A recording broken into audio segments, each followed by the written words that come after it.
বলবো তুলসী গাছ নিয়ে।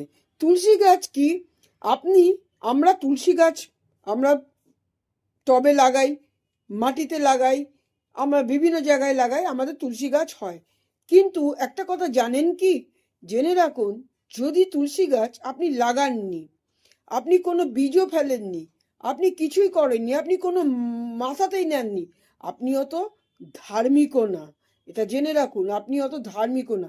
কিন্তু যদি কোনো সময় আপনি দেখেন যে আপনার বাড়িতে তুলসী গাছ গজিয়ে উঠেছে কিছু না করা সত্ত্বেও, এবং বেঁচে আছে, এবং আস্তে আস্তে সেটা ঝাঁকড়া হয়ে গেছে, আপনি খেয়ালও করেননি, ছোট থাকুক, মাঝারি থাকুক, বা ঝাঁকড়া হয়ে যাক, যদি অকারণে কিছু না করা সত্ত্বেও তুলসী গাছ আপনার বাড়িতে জন্মে থাকে, তাহলে জানবেন দেবী তুলসী মা আপনার বাড়িতে অবস্থান করতে চায়, মা লক্ষ্মী আপনার বাড়িতে অবস্থান করতে চায়, ভগবান বিষ্ণুও আপনার বাড়িতে অবস্থান করতে চায়।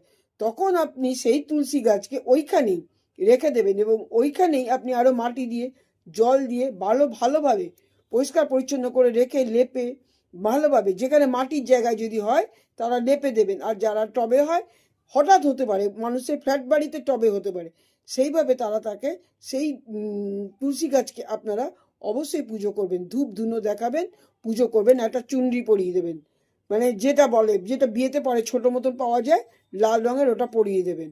আর এখানে 1টা টাকা পুঁতে দেবেন, আপনার ঘর ধন ধান্য সম্পদে পরিপূর্ণ হয়ে উঠবে।